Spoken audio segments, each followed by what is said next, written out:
Welcome to the Sloppy Modeler. Just a quick build update. I did this a couple of weeks ago.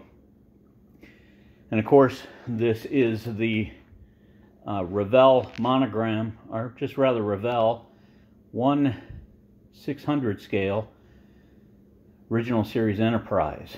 And had to wait for about 3 weeks to get this out of Germany. And the Sloppy Modeler did strike again with the nacelle there. On that side is a drooping nacelle, so not happy about that, but at this stage really not a lot that I can do about it. So a couple quick things about the actual build itself. The base here showing the USS Enterprise, Constitution class, San Francisco, California.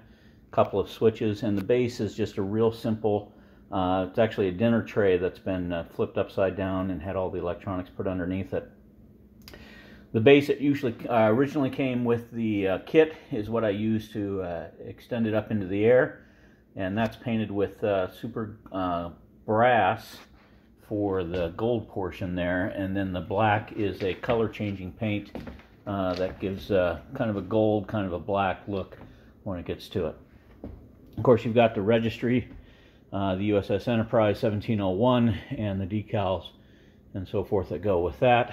And then coming down below, you've got the planetary sensor and the deflector dish there, the original large size for this particular unit. This, I think, is just the series Enterprise as it goes. So this is one of my first attempts at lighting a model. But you can see here I did light up the nacelles. You've got this white section right in here, and that's on both sides. And then in the back you've got the shuttle bay, and then whatever these are called, chiller grills, and the impulse engines and so forth. So kind of thrilled with the way the paint turned out on this. It's got a nice little flat coat on it. And this does have the, as you can see, have the grid marks on the top. I didn't sand those, fill those and sand those out. But that's all right. We're going to try to stop saying the next section here. So let's go to the first set of lights here. What you have here is essentially a set of SMDs that are lined both on the bottom and on the top side of the hull. And all the windows were filled with microcrystal clear after painting, except for like these four here, which were done with the regular clear glass and then masked off. So I'm really pretty thrilled with the way that this turned out. You've got the navigation lights left and right, and then you've got the bridge, and then the two red lights that popped in next to that. And then going up a little bit further, you've got the light over the landing bay, or the loading dock, shuttle bay, I guess. And then you've got the two lights for the Bassard collectors. Down below here, I'm kind of really enjoying the way that that planetary sensor turned out. All I did was just use white primer on the inside of the clear glass, and you've got that look that's kind of frosted as we go. So then moving on here towards the back, the planetary sensor, you can see that those lights, after the planetary sensor, that these lights light up. I used just a raytheon approach to that. Essentially, I taped the inside before I light blocked it, and just one coat of white on the outside to really give a nice glow to that.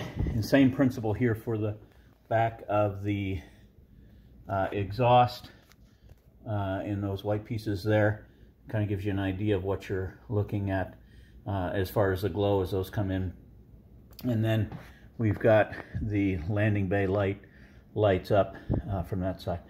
And then I did something that I added to just for my own purposes that I wanted to enjoy here a little bit. So that flasher there is actually hooked up to a $3.99 tiny lights from Hobby Lobby, and what those are is a long string of Christmas lights. You know, it's got like 20 LEDs on it that you have two settings, on and then flashing. Well, what happened here was I just pulled everything out of that case. It had like a 3 1.5 volt batteries for a 4.5 volt circuit, and that allows those to blink on the upside and on the lower portion of that. That's a fast blink rate, and I know that this front one probably shouldn't be blinking, but at the time I just decided to go ahead and have that blink as a navigation light to make that happen. Also in the back here is that light there is blinking as it comes in, and that's a green light with white surrounding it, so not quite as bright as we go. And then the ion pod is also blinking there in the back, and then of course the decals are actually very nice from Revell on this unit, and you probably could see inside the neck there. I do have a light leak there at the top of the neck, and I have a light leak that is right there on the top. You can see right there, that little spot there that was really challenging to fill out. So this is my Revell 1600 Enterprise. This is probably my favorite starship of all time, and it's a joy to build. And I built this in order to start building up to producing the 1/350 scale from Polar Lights. So for right now, this is the sloppy modeler. Oh, I guess let's show one more thing. Also used a set of LEDs into the impulse engines, and I didn't set those on a separate circuit. Again, this was a lot of just practice at this stage, and you can see the lights on the inside that are lit up. So that is it for the 1600 series Revell Enterprise, the original series. And right now it's a sloppy modeler signing off, saying go enjoy building something.